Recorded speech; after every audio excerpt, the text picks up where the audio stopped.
ಹೂವ ತನ್ನಿರಿ ಎಲ್ಲರೂ ಹೂವ ತನ್ನಿರಿ, ಎಲ್ಲ ಹೂವ ತನ್ನಿರಿ. ಪಾದ ಪೂಜೆಯ ಮಾಡೋಣ, ಗುರುಪಾದ ಪೂಜೆಯ ಮಾಡೋಣ. ಪಾದ ಪೂಜೆಯ ಮಾಡೋಣ, ಗುರುಪಾದ ಪೂಜೆಯ ಮಾಡೋಣ. ಹೂವ ತನ್ನಿರಿ ಎಲ್ಲರೂ ಹೂವ ತನ್ನಿರಿ, ಎಲ್ಲ ಹೂವ ತನ್ನಿರಿ.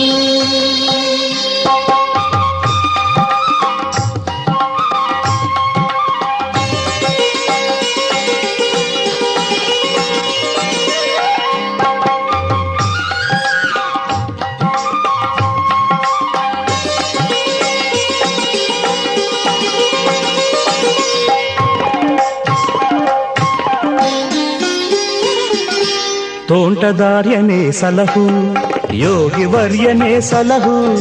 ತೋಂಟದಾರ್ಯನೇ ಸಲಹು, ಯೋಗಿ ವರ್ಯನೇ ಸಲಹು. ಸಿದ್ಧಲಿಂಗಯತಿ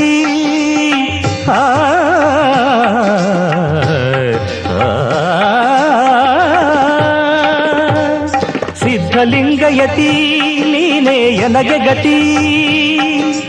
ರಕ್ಷಿಸೆಂದು ಬೇಡಿಕೊಳ್ಳುತ್ತಾ ಪಾದ ಪೂಜೆಯ ಮಾಡೋಣ, ಗುರುಪಾದ ಪೂಜೆಯ ಮಾಡೋಣ. ಹೂವ ತನ್ನಿರಿ ಎಲ್ಲರೂ ಹೂವ ತನ್ನಿರಿ, ಎಲ್ಲ ಹೂವ ತನ್ನಿರಿ. ಪಾದ ಪೂಜೆಯ ಮಾಡೋಣ, ಗುರುಪಾದ ಪೂಜೆಯ ಮಾಡೋಣ. ಹೂವ ತನ್ನಿರಿ ಎಲ್ಲರೂ ಹೂವ ತನ್ನಿರಿ, ಎಲ್ಲ ಹೂವ ತನ್ನಿರಿ.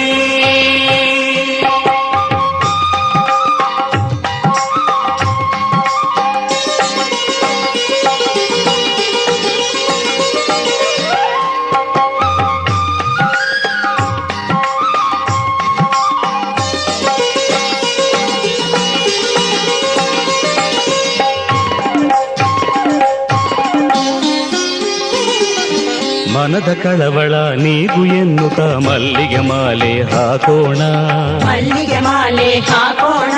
ಶಾಂತಿ ನೆಮ್ಮದಿ ನೀಡು ಎನ್ನುತ್ತ ಶಾಮಂತಿಗೆ ಹೂ ಹಾಕೋಣ, ಶಾಮಂತಿಗೆ ಹೂ ಹಾಕೋಣ. ತುಂಬು ಭಕ್ತಿಯ ಹೃದಯದಿ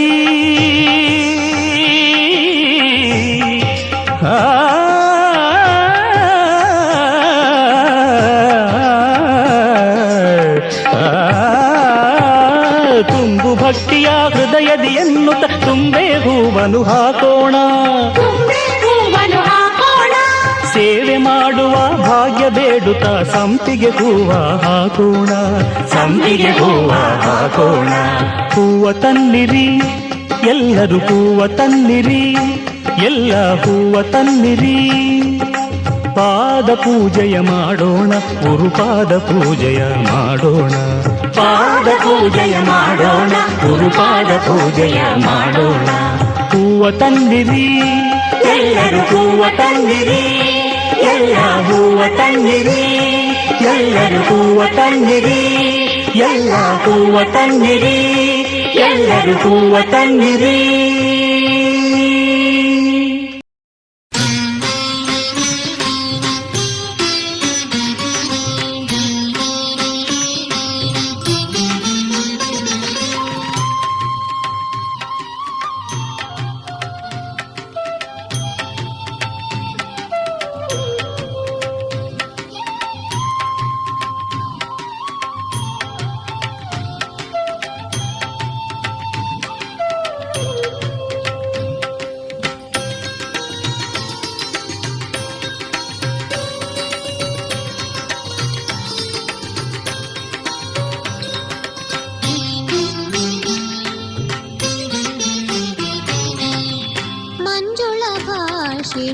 ಚಾಮುಂಡೇಶ್ವರಿ ಮಂಜುಳ ಭಾಷಿಣಿ ಚಾಮುಂಡೇಶ್ವರಿ ಶಿವನ ಮಡದಿಯೇ ನೀಲೋಕ ಪಾಲಿನಿ ಪಾಲಿಸು ದೇವಿ ಪಾಲಿಸು ಮಾತೆ ಪಾಲಿಸು ದೇವಿ ಪಾಲಿಸು ಮಾತೆ ಭಕ್ತರ ಕೋರಿಕೆ ನೀ ನಡೆಸು ಮಾತೆ ಮಂಜುಳ ಭಾಷಿಣಿ ಚಾಮುಂಡೇಶ್ವರಿ ಮಂಜುಳ ಭಾಷಿಣಿ ಚಾಮುಂಡೇಶ್ವರಿ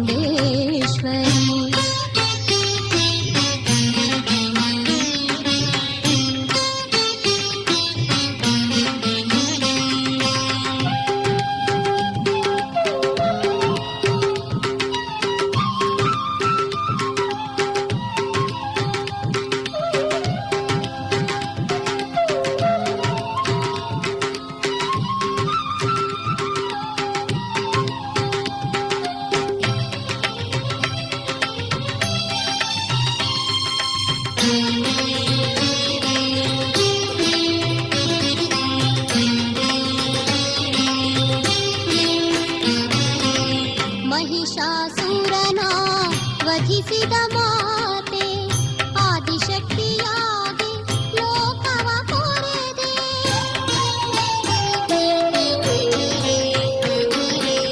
ಮಹಿಷಾಸುರನ ವಧಿಸಿದ ಮಾತೆ ಆದಿಶಕ್ತಿಯಾಗಿ ಲೋಕವ ಕೊರೆದೆ. ಶಿಷ್ಟರ ಕಾಯುತ ನಿಂತಿಹ ಮಾತೆ, ಶಿಷ್ಟರ ಕಾಯುತ ನಿಂತಿಹ ಮಾತೆ. ಚಾಮುಂಡೇಶ್ವರಿ ನಿನಗೆ ಶರಣು, ಚಾಮುಂಡೇಶ್ವರಿ ನಿನಗೆ ಶರಣು.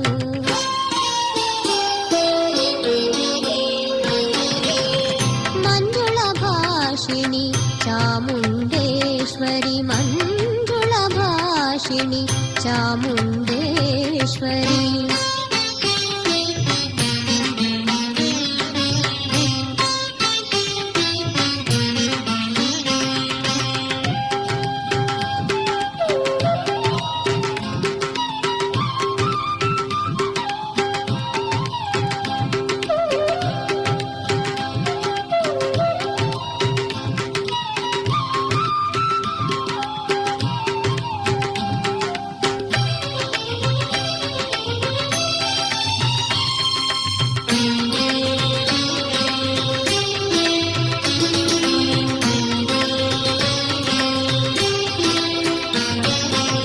ಮುನಿಗಣ ಪೂಜಿತ ಮಹಾತಾಯಿಯೇ, ಲೋಕವ ಪಾಲಿಕ ಲೋಕೇಶ್ವರಿಯೇ.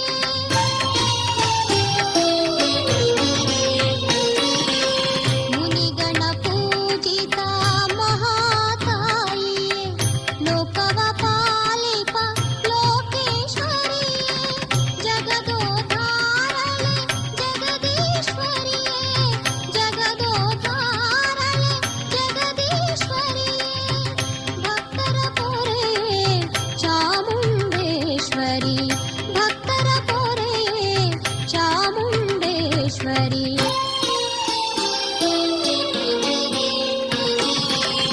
ಮಂಜುಳ ಭಾಷಿಣಿ ಚಾಮುಂಡೇಶ್ವರಿ, ಮಂಜುಳ ಭಾಷಿಣಿ ಚಾಮುಂಡೇಶ್ವರಿ.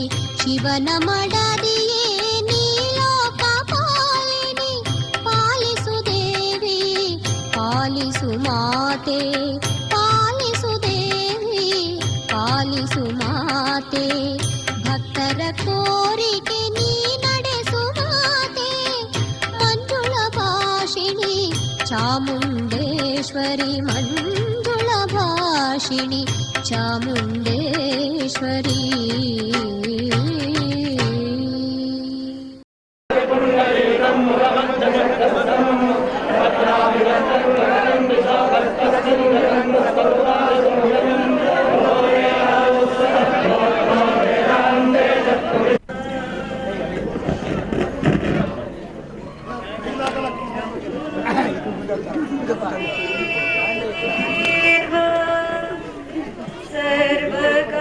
सर्वकार्येषु सर्वदा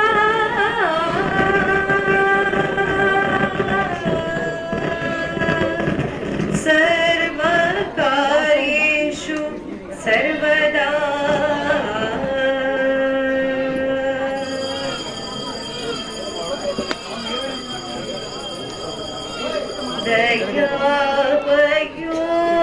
दयापयोनिधे मां पाहि, दयापयोनिधे मां पाहि, दयापयोनिधे मां पाहि, दयापयोनिधे मां पाहि, दयापयोनिधे मां पाहि. तेजोमय आनन्दकार दयापयोनिधे मां पाहि. तेजोमय आनन्दकार दयापयोनिधे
ತೇಜೋಮಯ ಆನಂದಕಾರದಯ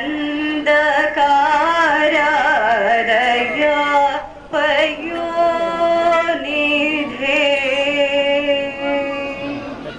ದೇವಿ ಜಗನ್ಮೋಹಿನಿ ರಂಜಿತ ಲೀಲೆ ದೇವಿ ಜಗನ್ಮೋಹಿನಿ ರಂಜಿತ ಲೀಲೆ ದೇವಿ ಜಗನ್ಮೋಹಿನಿ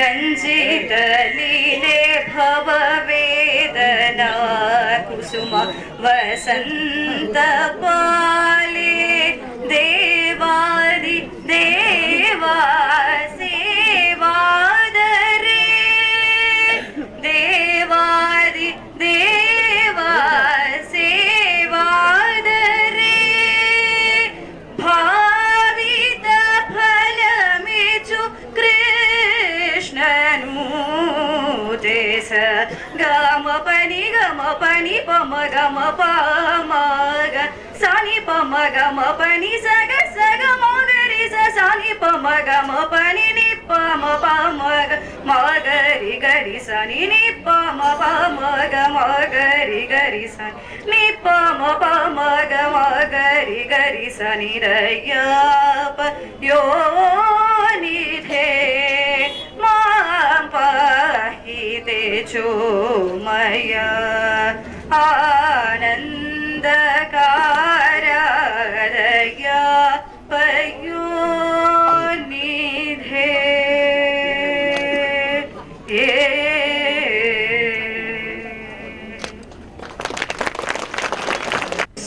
ಕುರ್ಮೋ ನಮೋ ನಮಃ ಯಾ ದೇವಿ ಸರ್ವಭೂತೇಷು ಮಾತೃರೂಪೇಣ ಸಂಸ್ಥಿತ ನಮಸ್ತಸ್ಯೈ ನಮಸ್ತಸ್ಯೈ ನಮಸ್ತಸ್ಯೈ ನಮೋ ನಮಃ.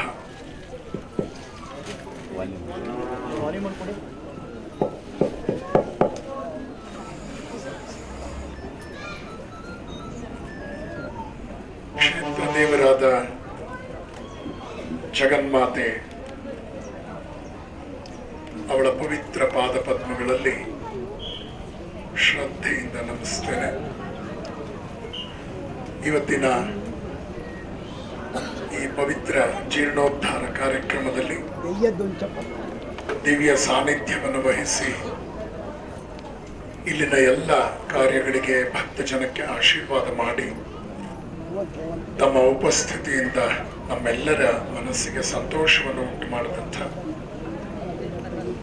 ಭಾರತದ ಸನಾತನ ವೇದಾಂತ ಧರ್ಮದ ಪ್ರತಿನಿಧಿಯಾಗಿ ಈ ಸಭೆಯಲ್ಲಿ ಸಾನ್ನಿಧ್ಯ ವಹಿಸಿ ನಿಮ್ಮೆಲ್ಲರಿಗೂ ಬಹಳ ಸಂತೋಷವನ್ನು ಉಂಟು ಮಾಡಿರ್ತಕ್ಕಂಥ ಪರಮ ಪೂಜ್ಯರಾದ ಶ್ರೀ ಶ್ರೀ ಶ್ರೀ ಗೋವಿಂದಾನಂದ ಸರಸ್ವತಿ ಮಹಾಸ್ವಾಮೀಜಿಯವರಿಗೆ ನಾನು ಅತ್ಯಂತ ಶ್ರದ್ಧೆಯಿಂದ ನಮಸ್ಕರಿಸಿ ನೆರೆದಂತಹ ಎಲ್ಲ ಈ ದೇವಾಲಯ ನಿರ್ಮಾಣ ಸಮಿತಿಯ ಎಲ್ಲ ಹಿರಿಯರೇ,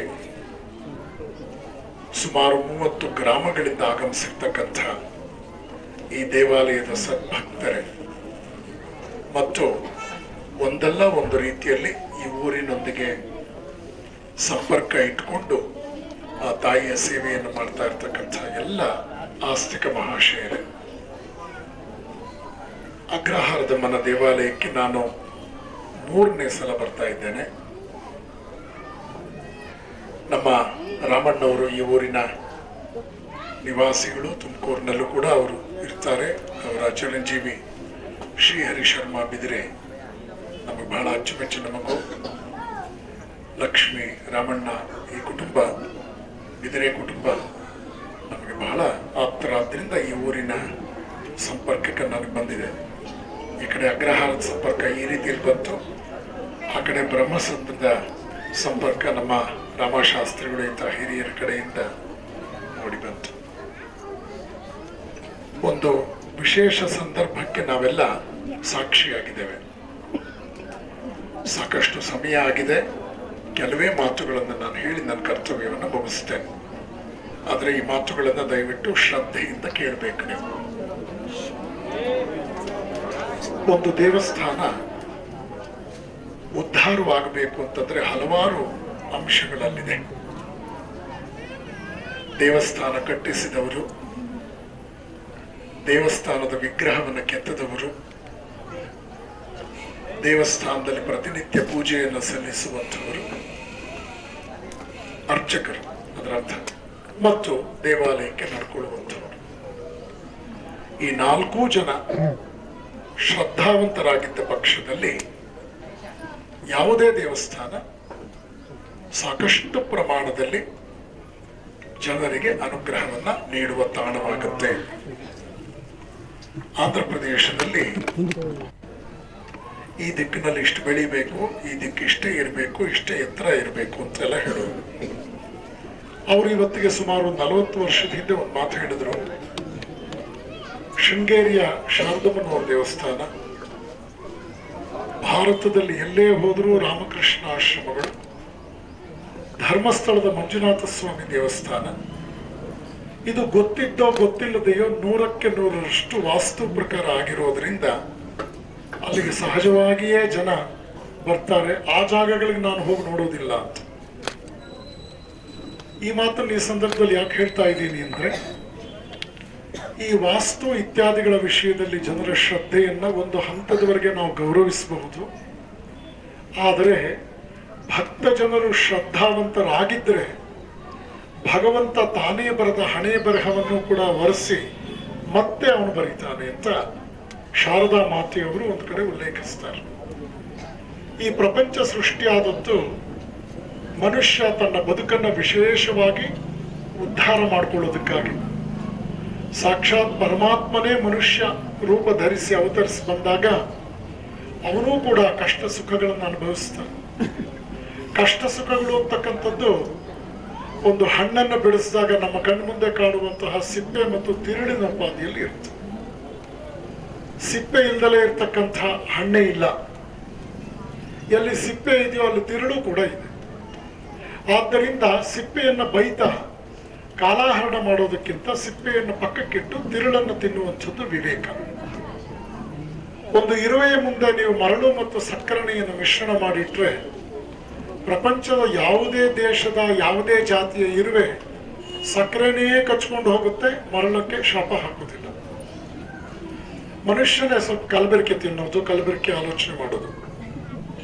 ಮನುಷ್ಯನಲ್ಲಿ ಯಾವಾಗ ಶುದ್ಧವಾದ್ದು ಅಶುದ್ಧವಾದದ್ದು ಅನ್ನೋದು ಶಂಕರಾಚಾರ್ಯರು ಬಹಳ ವಿಶೇಷವಾಗಿ ಹೇಳಿದ ಹಾಗೆ ಯುಕ್ತಾಯುಕ್ತ ವಿವೇಕ, ಯಾವುದು ಯೋಗ್ಯವಾದ್ದು, ಯಾವುದು ಅಯೋಗ್ಯವಾದ್ದು, ಯಾವುದು ಅನಿವಾರ್ಯವಾದದ್ದು, ಯಾವುದನ್ನು ಪಡ್ಕೊಳ್ಳೇಬೇಕು ಜೀವನದಲ್ಲಿ, ಇದ್ರ ಬಗ್ಗೆ ಸಮರ್ಪಕವಾದ ವಿವೇಚನೆ ಇಟ್ಕೊಂಡಾಗ ನಮ್ಮ ಜೀವನ ಸಾರ್ಥಕ ಆಗುತ್ತೆ.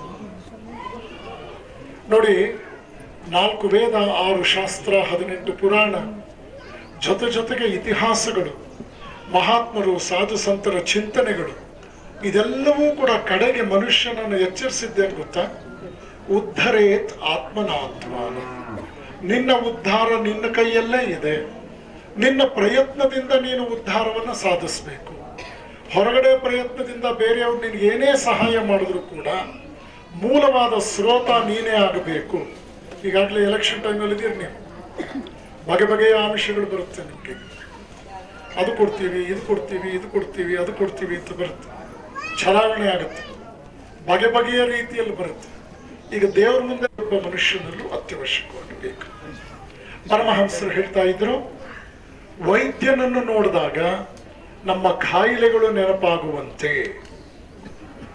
ವಕೀಲನನ್ನು ನೋಡಿದಾಗ ನಮ್ಮ ವ್ಯಾಜ್ಯಗಳು ನೆನಪಾಗುವಂತೆ, ಸನ್ಯಾಸಿಗಳನ್ನು ನೋಡಿದಾಗ ನಮಗೆ ದೇವರು ನೆನಪಾಗಬೇಕು. ನೋಡಿದ್ರ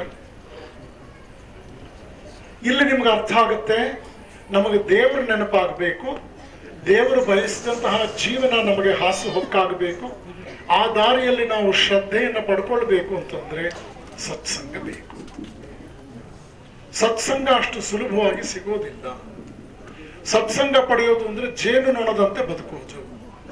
ಹೇಗಂದ್ರೆ ಹಾಗೆ ಬದುಕೋದು ಅಂದ್ರೆ ತಿಪ್ಪೆ ನೊಣದಂತೆ ಬದುಕೋದು.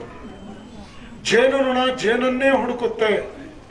ಸಾವಿರಾರು ವೈವಿಧ್ಯಮಯ ಪುಷ್ಪಗಳಿಂದ ಮಕರಂದವನ್ನು ಸಂಗ್ರಹಿಸಿ ಅದು ಜೇನನ್ನು ಕಟ್ಟುತ್ತೆ. ಜೇನು ಅತ್ಯಂತ ಯೋಗ್ಯವಾದ ಪದಾರ್ಥ. ದೇವರ ಪೂಜೆಗೂ ಅರ್ಹ. ಅದು ಪಂಚಾಮೃತಗಳಲ್ಲಿ ಪ್ರಧಾನವಾದ ಸ್ಥಾನ ಪಡೆದಂಥದ್ದು. ತಿಪ್ಪೆ ನೊಣ ಆ ತಿಪ್ಪೆಯಲ್ಲಿ ಕೂತ್ಕೊಳ್ಳುತ್ತೆ, ಅದು ಸಿಗ್ಲಿಲ್ಲ ಅಂದ್ರೆ ಪಕ್ಕ ತಿಪ್ಪೆಗೆ ಹೋಗುತ್ತೆ. ತಿಪ್ಪೆ ರೀತಿಯ ಜೀವನ, ತಿಪ್ಪೆ ನೊಣದ ರೀತಿಯ ಜೀವನ ಮನುಷ್ಯ ಜನ್ಮವನ್ನ ನಷ್ಟ ಮಾಡಿಬಿಡುತ್ತೆ. ಜೇನು ನೊಣದ ಜೀವನ ಬದುಕಿಗೆ ಸಾರ್ಥಕತೆಯನ್ನು ತರುತ್ತೆ. ಇದನ್ನು ಇಂಗ್ಲಿಷ್ನಲ್ಲಿ ಸರಳವಾದ ಮಾತಲ್ಲಿ ಹೇಳ್ತಾರೆ, ಜೇನು ನೊಣದ ಜೀವನ ಕ್ಲಾಸ್ ಅಂತ, CLASS. ತಿಪ್ಪೆ ನೊಣದ ಜೀವನ ಮಾಸ್, MASS. MASS ನಲ್ಲಿ ಎಂ ತೆಗೆದುಹಾಕ್ಬಿಟ್ರು ಕೂಡ ಅಂಥ ವ್ಯತ್ಯಾಸ ಇಲ್ಲ ಅಂತ ಹೇಳ್ತಾರೆ ತಿಳಿದವರು. ಕತ್ತೆಯೋಪಾದಿಯ ಜೀವನ ಆಗುತ್ತೆ ಮನುಷ್ಯನದ್ದು. ಮನುಷ್ಯ ಜನ್ಮವನ್ನ ಪಡೆದಾಗಲೇ ನಾವು ಭಗವಂತನ ಪರಿಪೂರ್ಣ ಕೃಪೆಗೆ ಅರ್ಹರಾಗಿದ್ದೀವಿ ಅಂತ ಅರ್ಥ. ಅವನು ರೇಷನ್ ಎಲ್ಲ ಕೊಟ್ಟಿದ್ದಾನೆ, ನಾವಿವಾಗ ಶುದ್ಧವಾದ ರೀತಿಯಲ್ಲಿ ಆಹಾರವನ್ನು ತಯಾರಿಸಿಕೊಂಡು ಪ್ರಸಾದ ರೂಪದಲ್ಲಿ ಸ್ವೀಕರಿಸಬೇಕು. ದೇವರು ನಿಮ್ಗೆ ಅಡುಗೆ ಮಾಡಿ ಬಾಯಿಗಿಡುವುದಿಲ್ಲ. ಅವನು ಸಲಕರಣೆಗಳನ್ನು ಕೊಡ್ತಾನೆ, ನಿಮ್ಮ ಪ್ರಯತ್ನಕ್ಕೂ ಒಂದು ಮಹತ್ವ ಕೊಡ್ತಾನೆ. ಸ್ವಪ್ರಯತ್ನಶೀಲನೇ ಸರ್ವಶಕ್ತ ಅಂತ ಹೇಳುತ್ತೆ ವೇದಾಂತ. ಇದೆಲ್ಲವೂ ಕೂಡ ನಮ್ಮ ಮನಸ್ಸಿನಲ್ಲಿ ನಾಟಬೇಕು. ಆ ದಿಕ್ಕಿನಲ್ಲಿ ನಾವು ಪ್ರಯತ್ನ ಪಟ್ಟಾಗ ನಮ್ಮ ಮನುಷ್ಯ ಜೀವನದ ಸಾರ್ಥಕತೆ ಆಗುತ್ತೆ. ಚಾವಣಿ ಮೇಲೆ ಹೋಗ್ಬೇಕು, ನೀವು ಏಣಿ ಹಾಕಿದ್ದೀರಿ, ನೆನಪಿಟ್ಕೊಳ್ಳಿ, ನೀವು ಚಿನ್ನದ ಏಣಿ ಹಾಕಿದ್ದೀರೋ, ಬೆಳ್ಳಿಯ ಏಣಿ ಹಾಕಿದ್ದೀರೋ, ಅಲ್ಯೂಮಿನಿಯಂ ಏಣಿ ಹಾಕಿದ್ದೀರೋ, ಬಿದಿರಿನ ಏಣಿ ಹಾಕಿದ್ದೀರೋ ಅದು ಮುಖ್ಯ ಅಲ್ಲ. ಏಣಿಯನ್ನು ಹತ್ತಕ್ಕೆ ಹೊರಟಂತ ವ್ಯಕ್ತಿಯ ತೊಡೆಗಳಲ್ಲಿ ಕಾಲುಗಳಲ್ಲಿ ತಾಕತ್ತಿದೆಯಾ? ನನ್ನ ಕಾಲುಗಳಲ್ಲಿ ತಾಕತ್ತಿಲ್ಲದೆ ಇದನ್ನ ನೀವು ಚಿನ್ನದ ಏಣಿ ಹಾಕಿ ಅನ್ನೋದು ಪ್ರಯೋಜನ. ಇದನ್ನ ಶ್ರೀಕೃಷ್ಣ ಭಗವದ್ಗೀತೆಯಲ್ಲಿ ಸ್ವಪ್ರಯತ್ನ ಅಂತ ಕರೀತಾರೆ. ಭಗವದ್ಗೀತೆಯಂತಹ ಗ್ರಂಥವನ್ನು ಓದಿದಾಗ ನೀವು ಪರಮಾತ್ಮ ಯಾವ ವಸ್ತುಗಳಲ್ಲಿ ಯಾವ ರೂಪ, ಅವನು ಕೃಷ್ಣನ ಭಕ್ತ, ಅವನು ತುಂಬಾ ಚೆನ್ನಾಗಿ ಹಾಡ್ತಾನೆ ಅಂತ ಅಕ್ಬರನಿಗೆ ಮಾಹಿತಿ ಹೋಯ್ತು. ಅಕ್ಬರ್ ಬೀರ್ಬಲ್ಲನ್ನು ಕೇಳ್ತಾನೆ, ನಿಮ್ಮ ಸಂಗೀತಗಾರರನ್ನು ಕರ್ಕೊಂಡು ಬಾ, ಅವ್ರ ಹತ್ರ ನಾನು ಹಾಡಿಸಿ ಕೇಳಿಸ್ಬೇಕು. ಆಗ ಬೀರ್ಬಲ್ ಹೇಳ್ತಾನೆ, ಅವನು ದೇವರಿಗಾಗಿ ಹಾಡ್ತಾನೆ, ರಾಜರಿಗಾಗಿ ಹಾಡೋದಿಲ್ಲ. ನೋಡಿದ್ರ, ಕೇಳಿಸ್ಕೊಂಡ್ರೆ ಇದೆಲ್ಲ ಕೇಳಿಸ್ಕೊಳ್ತಾ ಇದ್ದೀರಾ ಕರೆಕ್ಟಾಗಿ? ಅಗ್ರಹಾರದಲ್ಲಿ ಪರವಾಗಿಲ್ಲ, ದೇವರು ದೊಡ್ಡವನು, ಆ ಜಗನ್ಮಾತೆ ಕೃಪೆ ಇದೆ. ಇವತ್ತಿಗೆ 20 ವರ್ಷದ ಹಿಂದೆ ಹಿರಿಯೂರು ತಾಲ್ಲೂಕಿನಲ್ಲಿ ಹೊಸಳ್ಳಿ ಅಂತ ಒಂದು ಹಳ್ಳಿಗೆ ಹೋದೆ ನಾನು. ನಮ್ಮ ಕುರುಬ ಜನಾಂಗದ ಸ್ವಾಮಿಗಳು ನನ್ನ ಜೊತೆ ಬಂದರು. ವೀರೇಂದ್ರ ತಾರಕ ಸ್ವಾಮಿಗಳು ಅಂತ ಹಿಂದೆ ಇದ್ರು. ದೇವರ ಉತ್ಸವ ಹೊರೋದಕ್ಕೆ 5-6 ಜನ ಇರ್ಲಿಲ್ಲ. ಇನ್ನೇನು MLA ಬರ್ತಾರೆ ಅನ್ಬೇಕಾದ್ರೆ ಅರ್ಧ ಊರಿತ್ತು. ಎಲೆಕ್ಷನ್ ಟೈಮ್ ಬೇರೆ. ಇದೆಲ್ಲ ಹೇಳ್ಬೇಕಾಗಿದೆ ಸ್ವಾಮೀಜಿ, ಇವತ್ತು ಆ ಪರಿಸ್ಥಿತಿ ಬಂದ್ಬಿಟ್ಟಿದೆ. ಯೋಚನೆ ಮಾಡಿ, ದೇವರ ಉತ್ಸವ ಹೊರೋದು ಜನದ ಕೊರತೆ. ನಿಮಗೆ ದೇವರು ಯಾವ್ಯಾವ ರೂಪದಲ್ಲಿ ಕಾಣ್ತಾನೋ ದೇವರೇ ಬಲ್ಲ. ಹಾಗಾಗಿ ನಾನು ದೇವರಿಗಾಗಿ ಹಾಡ್ತಾನೆ ನನ್ನ ಗುರು, ಅವನು ರಾಜರಿಗಾಗಿ ಹಾಡೋದಿಲ್ಲ ಅಂತ ಹೇಳಿ. ಮೀರಾಬಾಯಿ ಅಂತ ದೊಡ್ಡ ಸಂತ ಮಹಾತ್ಮಳು, ಅವಳು ಹೇಳದಂತೆ ಹರಿದಾಸನ ಸಂಗೀತ ನಾನು ಕೇಳಬೇಕು ಅಂತ. ಮೀರಾಬಾಯಿನ ಕರ್ಕೊಂಡು ಹೋದ್ರು ಹರಿದಾಸನ ಗುಡಿಸಲು ಬಾಗಿಲಿಗೆ. ಮೀರಾಬಾಯಿ ಬಂದಿದ್ದಾಳೆ, ಕೃಷ್ಣ ಭಕ್ತಿ ಅವಳು ಬಂದಿದ್ದಾಳೆ. ಆಗ ಹರಿದಾಸ ಹೇಳ್ತಾನೆ, ನಾನು ಪುರುಷ ಸಿಂಹನಾದ ಕೃಷ್ಣನನ್ನೇ ನೋಡಿದವನು, ಈ ಪ್ರಪಂಚದಲ್ಲಿ ನಾವು ಯಾವ ಹೆಣ್ಣನ್ನು ನೋಡೋದಿಲ್ಲ ಅಂತ. ನೋಡಿ, ಇತಿಹಾಸ ಇದೆಲ್ಲ ಯಾವ ಮಟ್ಟಕ್ಕೆ ಸಾಧನೆ ಮಾಡ್ತಾ ಇದ್ರು ಜನ ಅಂತ. ಇವತ್ತು ಎಷ್ಟೋ ಜನ ತಲೆ ನೆರೆದವರೆಲ್ಲ ಹಿರಿಯರಲ್ಲಿ ಇದ್ದೀರಿ. ನನಗೂ ನೆನಪಿದೆ, ಗದ್ದೆನಲ್ಲಿ ಹರಿತಾ ಇದ್ದ ನೀರನ್ನು ಬೊಗಸೆನಲ್ಲಿ ನಾವು ಕುಡ್ದಾಗ ಕಾಯಿಲೆ ಬಂದಿತ್ತಾ? ಇವತ್ತು ನಿಮ್ಮ ಮಕ್ಳಿಗೆ ಫಿಲ್ಟರ್ ನೀರು ಕುಡಿಸಿದ್ರು ಕಾಯಿಲೆ ಬರ್ತಾ ಇದೆ. ನಿಜ ತಾನೇ? ನೋಡಿ, ಕಾಲಘಟ್ಟದಲ್ಲಿ ಮನುಷ್ಯ ಹೇಗೆ ದುರ್ಬಲನಾಗ್ತಾ ಇದ್ದಾನೆ, ಅವನ ಜೀವನ ಹವ್ಯಾಸಗಳು ಹೇಗೆ ನಿಮ್ ಶಿರಾ ಭಾಷೆಯಲ್ಲಿ ಹೇಳ್ಬೇಕು ಅಂದ್ರೆ ಪರ್ಪಾಟ ಆಗ್ತಾ ಇದೆ.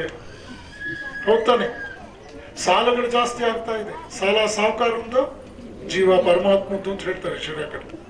ನಿಜನಾ? ಹಾಲೊಬ್ಬರು ಬೆಳೆದ್ಬಿಟ್ಟು ಅವ್ನ ಬುದ್ಧಿ ಇಲ್ಲ ಅಂತ ಬೈತಾರೆ. ಎಲ್ಲ ಕೇಳಿದ್ದೀರಿ, ನೀವೆಲ್ಲ ಕೇಳಿದ್ದೀರಿ. ಏನ್ ಇಷ್ಟ ಅಂತ ಎತ್ತೆತ್ತಿ ಬಿಡ್ತಾರೆ ಕಾಳು ಪೈ. ಸರಿಯಾಗಿರೋ ನೆಲದ ಮೇಲೂ ಕಾಲು ಎತ್ತೆತ್ತಿ ಇಡ್ತಾರೆ, ಸಮತಟ್ಟಾದ ನೆಲದ ಮೇಲೂ ಎತ್ತೆತ್ತಿ ಇಡ್ತಾರೆ. ಆಗ ನಾನು ತಮಾಷೆ ಮಾಡಿದೆ, ಹಾಗಾದ್ರೆ ಗುಡ್ಡಗಾಡು ಓಟದಲ್ಲಿ ನಿಮ್ಮೂರಿನವ್ರಿಗೆ ಫಸ್ಟ್ ಪ್ರೈಸ್, ಕಾಲು ಎತ್ತೆತ್ತಿ ಇಡ್ಬೇಕಾಗುತ್ತೆ ಅಲ್ಲಿ ಅಂತ. ಇದು ಯಾಕಾಯ್ತು? ಇದೊಂದು ಆತ್ಮಾವಲೋಕನ ಸಭೆ. ನೀವೆಲ್ಲ ಎಷ್ಟು ಪ್ರೀತಿಯಿಂದ ಕರೆದ್ರಿ, ನಮ್ಮನ್ನು ಎಷ್ಟು ಚೆನ್ನಾಗಿ ನೋಡ್ಕೊಂಡ್ರಿ, ತುಂಬಾ ಸಂತೋಷ ಆಯ್ತು. ಆದ್ರೆ ಅಗ್ರಹಾರಮ್ಮನ ಕೃಪೆಯಿಂದ ಈ ಊರಿನಲ್ಲಿರೋ ಈ ಸಂಸ್ಕೃತಿ ಸುತ್ತಲೂ 30 ಹಳ್ಳಿಗೆ ಪಸರಿಸಿದ್ರೆ ನೀವು ಪ್ರತಿಷ್ಠಾಪನೆ ಮಾಡಿಸಿದಕ್ಕೆ ಸಾರ್ಥಕ ಆಯ್ತು. ಈ ಸಾರ್ಥಕತೆ ನಿಮ್ಮ ಜೀವನ ವಿಧಾನ, ನಿಮ್ಮ ನಡೆನುಡಿ, ನಿಮ್ಮ ಆಚಾರ ವಿಚಾರಗಳಿಂದ ಬರಬೇಕು. ಈರುವರು ಯತಿಗಳು ಬಂದಿದ್ದೀವಿ, ನಿಮ್ಮ ಪ್ರೀತಿ ಶ್ರದ್ಧೆಯನ್ನು ಸ್ವೀಕರಿಸಿದ್ದೀವಿ, ನಾವು ನಿಮ್ಗೆ ಒಳ್ಳೇದಾಗ್ಲಿ ಅಂತ ಎದೆ ಮುಟ್ಟಿ ತಾಯಿ ಹತ್ರ ಪ್ರಾರ್ಥನೆ ಮಾಡಿದ್ದೀವಿ. ಇದನ್ನ ನೀವು ಚೆನ್ನಾಗಿ ಬೆಳೆಸ್ಕೊಳ್ಬೇಕು ಅನ್ನೋದು ಬಹಳ ಮುಖ್ಯ. ಕಡೆ ಒಂದು ಮಾತು ಹೇಳಿ ನನ್ನ ಮಾತು ಮುಗಿಸ್ತೇನೆ. ಪರಮಹಂಸರು ಹೇಳ್ತಾ ಇದ್ರು, ಶ್ರೀರಾಮಕೃಷ್ಣ ಪರಮಹಂಸರು, ಏನದು?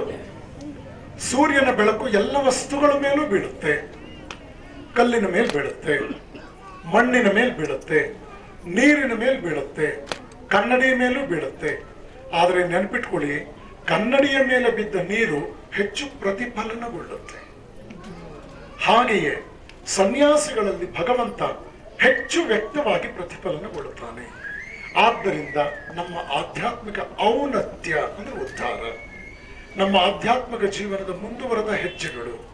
ಇದಕ್ಕೆ ನಮ್ಮ ಹಳ್ಳಿಗಳ ಕಡೆ ಒಂದು ಮಾತಿನ ನೆನಪಿದೇನ್ಬೇಕು, ದೊಡ್ಡವರು ಹೇಳ್ತಾ ಇದ್ರು, ಮನೆ ಮಠ ಜೋಪಾನ. ಮನೆ ಅಂದ್ರೆ ಸಂಸಾರನ ಇಟ್ಕೋ, ಮಠ ಅಂದ್ರೆ ದೈವಿ ಕಾರ್ಯದ ಬಗ್ಗೆ ಗಮನ ಕೊಡು, ಚೆನ್ನಾಗಿರು, ಒಳ್ಳೆ ರೀತಿಯಲ್ಲಿ ಬದುಕು. ಭಿಕ್ಷುಕನಾಗಿ ಬದುಕಬೇಕು ಅಂತ ಏನಿಲ್ಲ. ಇವತ್ತು ಜನ ಬಡವರಾಗಿರೋದು, ಜನ ಅತ್ಯಂತ ದುರ್ಬಲರಾಗಿರೋದು ಸೋಮಾರಿತನದ ದೆಸೆಯಿಂದಲೇ ಹೊರತು ದೇವರದಿನ್ನ ಯಾವುದೇ ರೀತಿಯಲ್ಲಿ ಕೂಡ ನಿಮ್ಮ ಕಡೆಗೆ ವಕ್ರದೃಷ್ಟಿ ಬಿದ್ದಿಲ್ಲ. ಅನುಕೂಲಗಳು ಜಾಸ್ತಿ ಇದೆ. ಮೊದಲಿಗಿಂತಲೂ ಕರೆಂಟ್ ಜಾಸ್ತಿ ಬರ್ತಾ ಇದೆ. ಮೊದಲು ನೀವೆಲ್ಲರೂ ಕೆರೆಯಿಂದ ನೀರು ತಂದು ಹಂಡೆಗೆ ತುಂಬ್ತಾ ಇದ್ರಿ. ಈಗ ಹಳ್ಳಿಗಳದ್ದು ಹೋದ್ರೆ ಹಂಡೆ ಮೇಲೆ ನಲ್ಲಿ ಇರುತ್ತೆ. ನಮಗೊಂದು ಪ್ರಶ್ನೆ, ಹಂಡೆಲ್ ನೀರಿದೆಯಾ ಇಲ್ವಾ ಅಂತ. 180 ಮನೆಗಳದ್ದು ಹಂಡೆಲ್ ನೀರು ನೋಡಿಲ್ಲ ನಾನು. ಹಂಡೆ ಮೇಲೆ ಇದೆ ನಲ್ಲಿ. ಕೆರೆಯಲ್ಲಿ ನೀರು ಸೇರ್ತಾ ಇದ್ದ ಕಾಲದಲ್ಲಿ ಹಂಡೆ ತುಂಬಾ ನೀರಿತ್ತು. ಇವತ್ತು ಹಂಡೆ ಮೇಲೆ ನಲ್ಲಿ ಬಂದ್ರು ಕೂಡ ಇಲ್ಲ.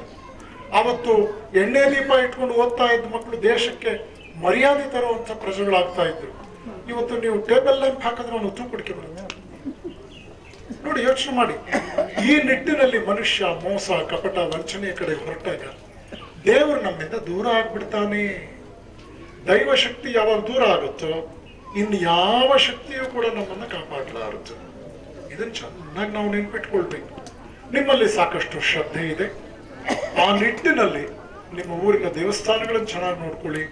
ಪ್ರತಿಯೊಬ್ಬರೂ ಪ್ರೀತಿ ವಿಶ್ವಾಸದಿಂದ ಬದುಕಿ. 18 ಕೋವಿನ ಜನ ಆ ತಾಯಿಯ ಮಕ್ಕಳ ಹಾಗೆ ಬದುಕಬೇಕು. ಅಲ್ಲಿ ನೋಡಿದೆ ನಾನು, ಅಗ್ರಹಾರದ ಎಲ್ಲ ಜನಾಂಗದವರಿಗೂ ಮುಕ್ತ ಪ್ರವೇಶವಿದೆ ಅಂತ ಬೋರ್ಡ್ ನೋಡಿದೆ ನಾನು. ನೋಡಿ, ಇದೊಂದು ಅದ್ಭುತವಾದಂತಹ ಒಂದು ವ್ಯವಸ್ಥೆ. ನಾವು ಸನಾತನ ಹಿಂದೂ ಪರಂಪರೆಯವರು ನಾವೆಲ್ಲರೂ ಅನ್ಯೋನ್ಯವಾಗಿಲ್ಲದೆ ಇದ್ರೆ ಮತ್ತೆ ಬೇರೆಯವರಿಗೆ ನೀವು ದಾರಿ ಮಾಡಿಕೊಟ್ಟ ಹಾಗೆ. ಈಗಲೇ ನಮ್ಮಲ್ಲಿ ಇಂಗ್ಲಿಷ್ನಲ್ಲಿ ಒಂದು ಮಾತಿದೆ, ಮಹಾತ್ಮರು ಹೇಳಿದ್ರು, if two Indians sit together they make 3 parties. ಇಬ್ಬರು ಭಾರತೀಯರು ಒಂದ್ ಕಡೆ ಸೇರಿದ್ರೆ 3 ಪಕ್ಷ ಕಟ್ತಾರೆ ಅಂತ. ಈಗೆಲ್ಲ ನೀವು ನೋಡ್ತಾ ಇದ್ದೀರಿ, ನಿನ್ನೆ ಸಾಯಂಕಾಲ ಒಂದು ಪಕ್ಷದಲ್ಲಿದ್ದು ರಾತ್ರಿ ಒಂದು ಬೆಳಗಾಗ್ಲೇ ಬೇಜಾರಾಗೋಗ್ಬಿಟ್ಟಿರುತ್ತೆ. ಇದೆಲ್ಲ ನೋಡ್ತಾ ಇದ್ದೀರಿ ನೀವು. ಆದ್ರೆ ನಾವೆಲ್ಲರೂ ಧರ್ಮದ ಪಕ್ಷವಾಗಬಹುದಾ, ದೇವರ ಪಕ್ಷವಾಗಬಹುದಾ? ಆಗ ಜೀವನಕ್ಕೆ ಒಂದು ಶಿಸ್ತು ಬರುತ್ತೆ. ಜೀವನದಲ್ಲಿ ಮೌಲ್ಯಗಳಿಗೆ ಒಂದು ಪವಿತ್ರವಾದ ಭಾಗಗಳಾಗಿ ನಿಮ್ಮೆಲ್ಲರ ಒಳಿತಿಗಾಗಿ ದೇವರನ್ನ ಪ್ರಾರ್ಥನೆ ಮಾಡಿಕೊಳ್ಳೋಕೆ ಅವಕಾಶ ದೊರಕಿಸ್ಕೊಟ್ಟಿದ್ದಕ್ಕಾಗಿ ನಿಮಗೂ ಕೂಡ ಒಳ್ಳೆಯದನ್ನ ಕೋರಿ, ಈ ಊರಿಗೆ ಒಳ್ಳೇದಾಗ್ಲಿ, ನಮ್ಮ ಮಕ್ಕಳಿಗೆ ಒಳ್ಳೇದಾಗ್ಲಿ.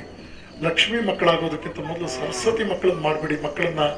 ಯಾಕಂದ್ರೆ ಮಕ್ಕಳು ಲಕ್ಷ್ಮಿಯ ಮಕ್ಕಳು ಎಷ್ಟೋ ಜನ ಪಾಪರಾಗ್ಬಿಟ್ಟಿದ್ದಾರೆ. ದೌರ್ಬಲ್ಯ ನಮ್ಗೆ ವರ ಅಲ್ಲ ಅಂದ್ರೆ ಏನರ್ಥ? ಈ 1 ತಿಂಗಳು ನಿಮ್ಮ ಮನೆ ಬಾಗಿಲಿಗೆ ಏನೇನು ಬಂದು ಬಿದ್ದರೂ ಕೂಡ ಅದು ನಿಮ್ಮನ್ನು ಕಾಪಾಡಲ್ಲ. ಮೇ 10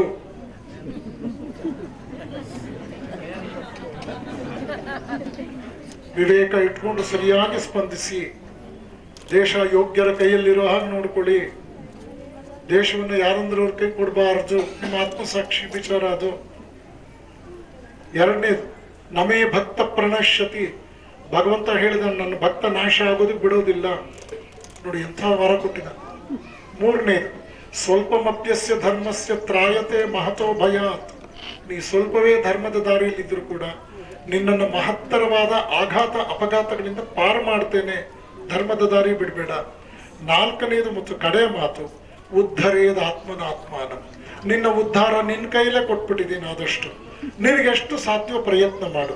ನೀನು ಒಬ್ಬಂಟಿಗನಲ್ಲ. ಪೂಜ್ಯ ವೀರೇಶಾನಂದ ಸರಸ್ವತಿ ಮಹಾಸ್ವಾಮಿಗಳವರಿಗೆ ನಮನಗಳು. ತಲಕಾಡು ಮಠಾಧೀಶರಾದ ಪರಮಪೂಜ್ಯ ಶ್ರೀ ಶ್ರೀ ಶ್ರೀ ಗೋವಿಂದಾನಂದ ಸರಸ್ವತಿ ಮಹಾಸ್ವಾಮಿಗಳವರು ನಮ್ಮ ಪ್ರಾರ್ಥನೆಯನ್ನು ಮನ್ನಿಸಿ ಈ ಗ್ರಾಮಕ್ಕೆ ಆಗಮಿಸಿ ಕುಂಭಾಭಿಷೇಕವನ್ನು ನೆರವೇರಿಸಿ ದಿವ್ಯ ಸಾನ್ನಿಧ್ಯವನ್ನು ವಹಿಸಿ ಈ ಸಭೆಯನ್ನ ಆಶೀರ್ವದಿಸಬೇಕಾಗಿ ಪ್ರಾರ್ಥನೆ.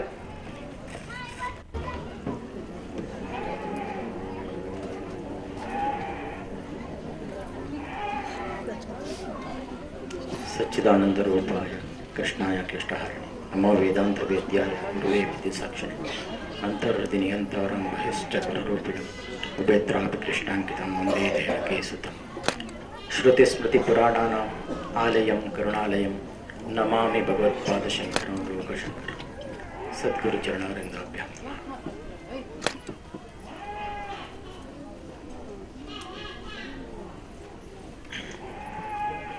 ಈ ದಿನ ಅಗ್ರಹಾರದಮ್ಮ ದೇವಸ್ಥಾನದ ಜೀರ್ಣೋದ್ಧಾರ ಕಾರ್ಯ ಅತ್ಯಂತ ಯಶಸ್ವಿಯಾಗಿ ಮುಂದುವರಿತಾ ಇದೆ. ಈ ಸಂದರ್ಭದಲ್ಲಿ ರಾಮಕೃಷ್ಣ ವಿವೇಕಾನಂದ ಆಶ್ರಮದ ಸದ್ಗುರುಗಳಾದಂತಹ ಅತ್ಯಂತ ಜನಪ್ರೇಮಿಗಳಾದಂತಹ ಜನಗಳನ್ನು ಸನ್ಮಾರ್ಗದಲ್ಲಿ ತೆಗೆದುಕೊಂಡು ಹೋಗ್ತಕ್ಕಂತಹ ವೀರೇಶಾನಂದ ಸರಸ್ವತಿ ಸ್ವಾಮಿಗಳವರು ಉಪಸ್ಥಿತರಿದ್ದಾರೆ. ನನ್ನ ಆತ್ಮಸ್ವರೂಪರಾದಂತಹ ಅವರಿಗೆ ನಾರಾಯಣ ಸ್ಮರಣೆಗಳನ್ನು ಮಾಡ್ತಾ ಇಲ್ಲಿ ನೆರೆದಿರತಕ್ಕಂತಹ ಎಲ್ಲರೂ ಕೂಡ ನನ್ನ ಆತ್ಮಸ್ವರೂಪರೇ. ನಿಮ್ಮೆಲ್ಲರಿಗೂ ಕೂಡ ಭಗವಂತನ ಅನುಗ್ರಹ ಇರಲಿ ಅಂತ ಹೇಳ್ತಾ ಈ ದಿನ ಸ್ವಾಮಿಗಳು ಒಂದು ಮಾತು ಹೇಳಿದರು. ಸಂತರ ಜೊತೆ ಇರಬೇಕು, ಸಂತರ ಒಡನಾಟ ಇರಬೇಕು, ಸತ್ಸಂಗವನ್ನು ಮಾಡಬೇಕು. ಈಗ ಸತ್ಸಂಗ ಎಂಬತಕ್ಕಂಥದ್ದು ಬಹಳ ಕಡಿಮೆ ಆಗ್ತಾ ಇದೆ. ಯಾಕೆಂದ್ರೆ ಸತ್ಯದ ವಿಚಾರವನ್ನು ಮಾತನಾಡ್ತಕ್ಕಂಥದ್ದು ಸತ್ಸಂಗ. ಯಾವುದು ಸತ್ಸಂಗ? ಹಾಗಾದ್ರೆ ಸತ್ಯ ಯಾವುದು? ಸತ್ಯ ಯಾವುದು ಗೊತ್ತಿದೆಯಾ? ಭಗವಂತ ಎಂಬತಕ್ಕಂಥ ವಸ್ತು ಇದೆಯಲ್ಲ, ಅದೊಂದೇ ಸತ್ಯ, ಮಿಕ್ಕಿದ್ದೆಲ್ಲ ಮಿಥ್ಯವೇ. ಯಾಕೆಂದ್ರೆ ನಾವು ಈಗ ಇದ್ದವರು ಇನ್ನೊಂದು ಕ್ಷಣದಲ್ಲಿ ಇರೋದಿಲ್ಲ ಅಲ್ವಾ? ಇದನ್ನ ಶಂಕರಾಚಾರ್ಯರು ಮಿಥ್ಯ ಅಂತ ಹೇಳಿ, ಕೆಲವರು ಅದನ್ನ ಕಾಮೆಂಟ್ ಮಾಡ್ತಾರೆ. ಜಗನ್ಮಿಥ್ಯ ಅಂತ ಹೇಳಿದ್ರು. ಜಗನ್ಮಿಥ್ಯ ಅಂತ ಹೇಳಿದ್ದಲ್ಲ, ಅದನ್ನು ಸರಿಯಾಗಿ ಅರ್ಥ ಮಾಡಿಕೊಂಡ್ರೆ ನಮಗೆ ಅರ್ಥವಾಗುತ್ತೆ ಅಲ್ವಾ? ಶಂಕರರ ಬಗ್ಗೆ ಗೊತ್ತಿದೆ ನಿಮಗೆ? ಶಂಕರಾಚಾರ್ಯ ಯಾರು ಅಂತ ಗೊತ್ತಿದೆಯಾ? ಗೊತ್ತಿಲ್ಲ. ನಾವೀಗ ಹಿಂದೂಗಳು ಅಂತ ಹೇಳ್ಕೊಳ್ಬೇಕಾದ್ರೆ ಆ ಶಂಕರಾಚಾರ್ಯರ ನೆನಪನ್ನು ಮಾಡಿಕೊಳ್ಬೇಕು. ನಾವು ಈಗೇನು ವೈದಿಕ ಧರ್ಮವನ್ನು ಆಚರಣೆ ಮಾಡ್ತಾ ಇದ್ದೇವೆ, ನಾವು ಈ ಆಚರಣೆ ಮಾಡಬೇಕು ಅಂತಂದ್ರೆ ಶಂಕರರನ್ನು ನೆನಪು ಮಾಡ್ಕೊಳ್ಬೇಕು. ದೈವಿಕ ವಿಚಾರಗಳು, ಒಳ್ಳೆಯ ವಿಚಾರಗಳು ಸಿಗುತ್ತೆ, ಹೌದಾ? ಸತ್ಸಂಗತೆ ನಿಸ್ಸಂಗತ್ವ, ಆ ವಿಚಾರಗಳನ್ನ ನಿಸ್ಸಂಗದಲ್ಲಿ ಮನನ ಮಾಡ್ಕೊಳ್ಬೇಕು. ಸತ್ಸಂಗದಲ್ಲಿ ಏನು ತಿಳ್ಕೊಂಡಿದ್ರ ಅದನ್ನ ನಿಸ್ಸಂಗದಲ್ಲಿ ಅದರ ಬಗ್ಗೆ ಚರ್ಚೆಯನ್ನು ಮಾಡಬೇಕು, ಅದನ್ನ ಮನನ ಮಾಡ್ಕೊಳ್ಬೇಕು ಅಂತ ಹೇಳಿದ್ದಾರೆ. ನಿಸ್ಸಂಗತ್ವೇ ನಿರ್ಮೋಹತ್ವ, ಆ ನಿಸ್ಸಂಗದಿಂದ ನಿರ್ಮೋಹವನ್ನು ಪಡೆದುಕೊಳ್ಬೇಕು. ಈ ಜಗತ್ತಿನಲ್ಲಿ ನಮಗೆ ಯಾವುದೂ ಇಲ್ಲ. ಇದೆಯಾ ಯಾವುದಾದ್ರೂ? ಇವತ್ತು ನನ್ನ ಮನೆ ಅಂತ ನಾನು ಹೆಮ್ಮೆಯಿಂದ ಹೇಳ್ತಾ ಇದ್ದೀನಿ, ಹೌದಾ? ನಾಳೆ ಬೆಳಗ್ಗೆ 5 ನಿಮಿಷ ನನ್ನ ಮನೆ ಅಲ್ಲ ಅದು. ಯಾಕೆಂದ್ರೆ ಈ ಮನೆ ದೇಹವನ್ನೇ ಬಿಟ್ಟು ಹೋಗ್ತೀವಿ, ಮನೆ ಇಟ್ಕೊಳ್ತೀವ? ಇದು ಯಾವುದು ನನ್ನದಲ್ಲ.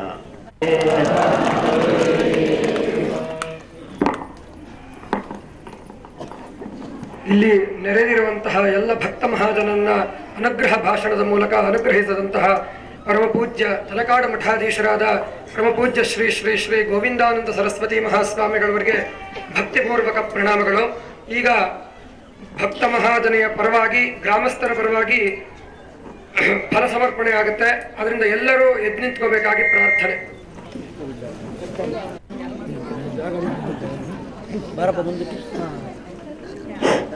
ಸದರಿ ಅಧ್ಯಕ್ಷರಾದ LH ಮಂಜುನಾಥ್ ರವರು ಬರೆದಿದ್ದಾರೆ. ಉಭಯ ಜಗದ್ಗುರುಗಳು ಅವರ ಅಮೃತಾಸ್ತದಿಂದ ಈ ಪುಸ್ತಕವನ್ನ ಆಶೀರ್ವದಿಸುತ್ತಾ ಬಿಡುಗಡೆ ಮಾಡಿರುತ್ತಾರೆ. ಧನ್ಯವಾದಗಳು. ಈಗ ಸಮಸ್ತ ಗ್ರಾಮಸ್ಥರ ಪರವಾಗಿ ಫಲ ಸಮರ್ಪಣೆ ಆಗುತ್ತೆ. ಈ ಫಲ ಸಮರ್ಪಣೆಯ ನಂತರ ನಿಮ್ಮ ಬಳಿ 2 ತಟ್ಟೆಗಳನ್ನು ಕಳಿಸಲಾಗ್ತದೆ. ಗುರುಚರಣಾರವಿಂದ ಕಾಣಿಕೆ ಫಲ ಸಮರ್ಪಣೆ ಗುರುಗಳಿಗೆ ಸಮರ್ಪಣೆ ಮಾಡುವಂತಹ ಕಾಣಿಕೆಯನ್ನ ನೀವು ಅದರಲ್ಲಿ ಸಮರ್ಪಣೆ ಮಾಡಿದ್ರೆ ಗುರುಗಳಿಗೆ ತಲುಪುತ್ತದೆ. ಇಲ್ಲಿ ಪ್ರತ್ಯೇಕವಾಗಿ ಫಲ ಸಮರ್ಪಣೆ ಮಾಡಕ್ಕೆ ದಯವಿಟ್ಟು ಕಾಲಾವಕಾಶದ ಕೊರತೆ ಇರೋದ್ರಿಂದ ಯಾರಿಗೂ ಅವಕಾಶವಿಲ್ಲ. ಎಲ್ಲರೂ ನಿಂತಲ್ಲಿಯೇ ನಮಸ್ಕಾರಗಳನ್ನು ಮಾಡಿಕೊಂಡು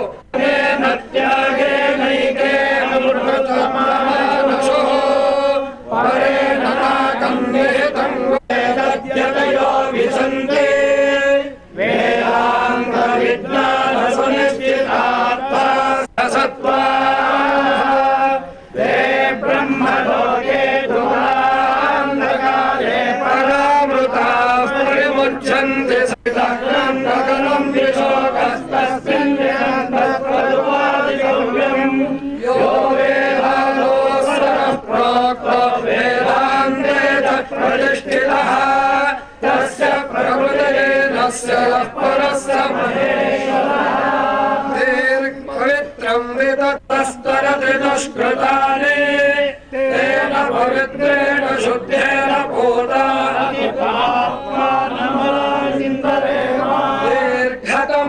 दीर्घतमामावधेजाय दशमे युगे ब्रह्मैव देवता प्रीणाति सद्गुरुचरणारविन्दाभ्यां नमः। इदं फलं मया देवा स्थापितं पुरसस्तवा भवे जन्मनि जन्मनि अखण्डमण्डलाकारं व्याप्तं येन चराचरं श्रीगुरवे नमः। चैतन्य गुरु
ಗಮದನಿ ಗಮದನಿ ತೋಂತನ ತನದರನ ತದರೆ ದನಿ ತೋಂತನ ತನದರನ ತದರೆ ದನಿ ತೋಂತನ ತನದರನ ತದರೆ ದನಿ ತದರೆ ತದಾನಿ ತದರೆ ದಾನಿ ತೋಂತನ ತನದರನ ತದರೆ ದನಿ ತೋಂತನ ತನದರನ ತದರೆ ಯಾಲೇಮು ಎಲೆಯಲ ಯಲಾಲಯ ಲೇಮು ಎಲೆಯಲ ಯಲಾಲಲ ತನದರನ ತನದರನ ತದಾನಿ ತಗಡ ತಿರುಗಡ ತಗದ ಕಾಂದ ಕಾಂದ ಕಾಂದ ತೋಂತನ ತನದರನ ತದರೆ ದನಿ ತೋಂತನ ತನದರನ ಸನಿ ಗಮ ಗಮ ಗ ಸಮ ಗ ಸನಿ ಸನಿ ಗಮ ಗಮ ಗ ಸಮ ಗ ಸನಿ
ಲಕ್ಷ ದೀಪ ಬೆಳಗಿವೆ, ಭಿಕ್ಷಾ ಪಾತ್ರೆ ತುಂಬಿವೆ, ಅನ್ನಪೂರ್ಣೆ ನಿನ್ನಾಲಯ ದೇವಲೋಕವಾಗಿದೆ.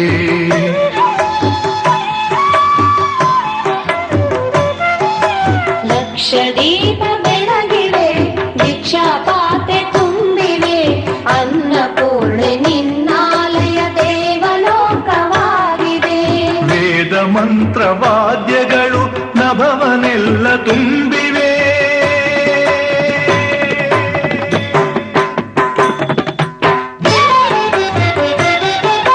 ವೇದ ಮಂತ್ರ ವಾದ್ಯಗಳು ನಭವನೆಲ್ಲ ತುಂಬಿವೆ. ಅನ್ನದಾನ ದೀಕ್ಷೆ ತಳೆದ ನಿನ್ನ ಕರುಣೆ ಮೆರೆದಿದೆ, ಅನ್ನದಾನ ದೀಕ್ಷೆ ತಳೆದ ನಿನ್ನ ಕರುಣೆ ಮೆರೆದಿದೆ. ಲಕ್ಷ ದೀಪ ಬೆಳಗಿವೆ, ಭಿಕ್ಷಾ ಪಾತ್ರೆ ತುಂಬಿವೆ, ಅನ್ನಪೂರ್ಣೆ ನಿನ್ನಾಲಯ ದೇವಲೋಕವಾಗಿದೆ, ಅನ್ನಪೂರ್ಣೆ ನಿನ್ನಾಲಯ ದೇವಲೋಕವಾಗಿದೆ.